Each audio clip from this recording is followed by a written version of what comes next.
उत्तराखंड में शिक्षा विभाग के दावों की खुली पोल। आंकड़ों में सामने आया शिक्षा व्यवस्था का स्याह सच। करोड़ों रुपए खर्च लेकिन रिजल्ट फिर भी जीरो।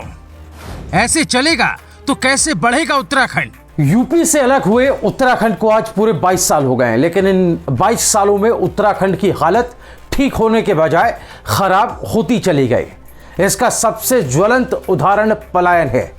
दोस्तों, पलायन सिर्फ लोगों का पहाड़ से शहरों की ओर ही नहीं हो, बल्कि एक पलायन बच्चों का भी हुआ सरकारी स्कूलों से। जी हां, सरकारी स्कूलों में छात्रों की संख्या लगातार घटती जा रही है और आज की वीडियो इसी खबर पर। नमस्कार दोस्तों, आप देख रहे हैं रायशुमारी, आपके साथ मैं हूं भुवन शर्मा। 22 साल के उत्तराखंड में कई सरकारें आईं और चली गईं, लेकिन कोई भी समस्या का हल नहीं निकाल पाया। सरकारी स्कूलों में छात्रों को अच्छी शिक्षा और सुविधा देने का दावा धरातल पर नहीं दिखा। यही कारण है कि छात्रों का सरकारी स्कूलों से मोह भंग होता चला गया। यह हम नहीं कह रहे हैं, बल्कि इसकी तस्दीक खुद शिक्षा विभाग के आंकड़े कर रहे हैं। जी हां, सरकारों ने सरकारी स्कूलों में बच्चों को अच्छी शिक्षा का भरोसा दिलाया। इसके लिए बजट में करोड़ों रुपए अब तक खर्च किए जा चुके हैं। उम्मीद थी कि इससे प्रदेश के साथ साथ देश का भविष्य भी संवरेगा, लेकिन जाने जैसे जैसे उत्तराखंड जवान होता गया, यहां सरकारी स्कूलों में शिक्षा का स्तर बेहतर होने के बजाय और गिरता चला गया। और अब इसी का नतीजा है कि कुमाऊं और गढ़वाल के 7 पहाड़ी जिलों के सरकारी स्कूलों से पिछले 4 सालों में करीब 59,345 छात्रों की संख्या घट गई है। पहाड़ी राज्यों में ज्यादातर आबादी मध्यम वर्ग और गरीब परिवारों की है, जो निजी स्कूलों में मोटी फीस पर बच्चों को पढ़ाने में असमर्थ हैं। लिहाजा सरकार का यह दायित्व बनता है कि सरकार उन परिवारों के बच्चों के लिए शिक्षा का ऐसा इंफ्रास्ट्रक्चर मुहैया कराए जहां न्यूनतम या मुफ्त में शिक्षा प्रदान की जाए और छात्रों का सर्वांगीण विकास हो। लेकिन लोगों का सरकारी स्कूलों से मोहभंग होता जा रहा है। यह बताने के लिए काफी है कि सरकारें अपनी इस कोशिश में पूरी तरह नाकाम रही।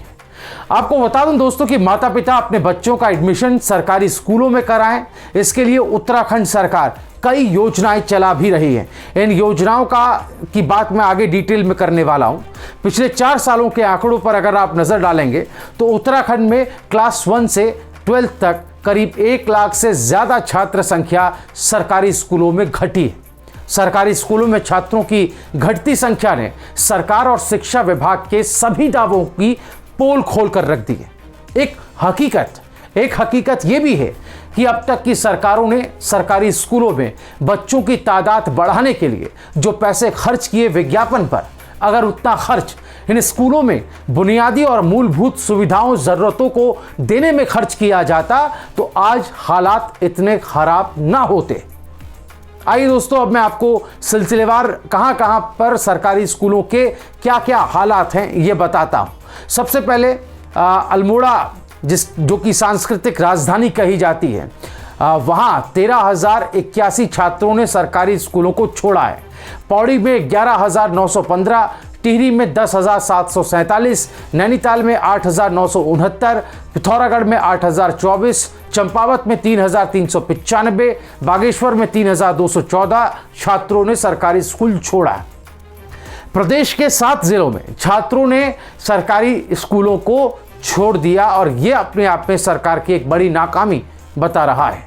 साफ है दोस्तों, उत्तराखंड में प्रवेशोत्सव, स्कूल चलो अभियान, मिड डे मील जैसी योजनाओं में लाखों करोड़ों का बजट खपाने के बावजूद शिक्षा महकमा सरकारी स्कूलों में छात्र संख्या नहीं बढ़ा पा रहा। बिजली, पानी, इंटरनेट, शौचालय जैसी मूलभूत सुविधाओं से महरूम स्कूलों से छात्र छात्राओं का मोहभंग हो रहा है, जो होना लाजमी भी है।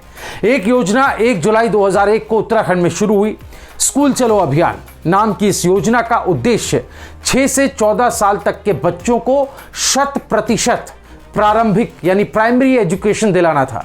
वहीं अप्रैल 2018 में राज्य भर के स्कूलों में सत्र शुरू होते ही प्रवेशोत्सव अभियान शुरू किया गया, जिसका भी उद्देश्य सरकारी स्कूलों में छात्र छात्राओं की संख्या को बढ़ाना था।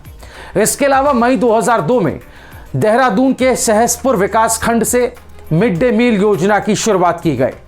MDM योजना जिसको कहा जाता है, शुरू करने के पीछे इसके पीछे का उद्देश्य बच्चों को पौष्टिक आहार की उपलब्धता कराना बताया गया, लेकिन असल मायने में इस योजना को भी विद्यालयों में नॉमिनेशन नामांकन वृद्धि के तौर पर भी देखा जाने लगा। इन सभी योजनाओं के संचालन में केंद्र और राज्य सरकारें दोनों ही हर साल करोड़ों रुपए का बजट जारी करती हैं, लेकिन धरातल पर, ग्राउंड पर शायद ही इन योजनाओं का कोई लाभ, कोई प्रतिफल निकल पाता है। प्रदेश के सरकारी स्कूलों में साल 2018 से 2021 तक 1,09,960 छात्र कम हुए हैं। वहीं दूसरी तरफ आसपास के निजी विद्यालयों को अगर आप देखेंगे तो यहां छात्र संख्या लगातार बढ़ रही है। संख्या के मामले में निजी यानी प्राइवेट स्कूल से सरकारी विद्यालय 3 गुना से ज्यादा है। कुछ सालों में ही प्राइवेट स्कूल्स में 3 लाख से ज्यादा छात्र छात्राएं बढ़ गए हैं। सरकारी स्कूल्स के इस संकट से कई नई सरकार को भी एक तरह से जूझना होगा। नया सेशन जो आएगा उसमें 1 अप्रैल से ये शुरू होना है। जो सरकारी स्कूल हैं उनके प्रति पेरेंट्स और छात्रों का मोह भंग होने से विभाग के माथे पर जरूर बल पड़ गए हैं। खास तौर पर पर्वतीय क्षेत्रों से शिक्षा को बड़ी संख्या में विद्यार्थियों का पलायन सरकारी स्कूलों से हो रहा है। दोस्तों, इस मामले पर आपकी राय क्या है? आखिर सरकारें कहां पर फेल हो गई, कहां चूक गई हैं? सरकारी स्कूलों में बच्चों की तादाद को कैसे बढ़ाया जा सकता है? कौन कौन से उपाय इस तरह किए जाएं? अपनी राय हमें कमेंट में ज़रूर बताइएगा। ये वीडियो पसंद आया तो इस वीडियो को शेयर करना मत भूलिएगा। राय शुमारी को ज़रूर सब्सक्राइब कर लें।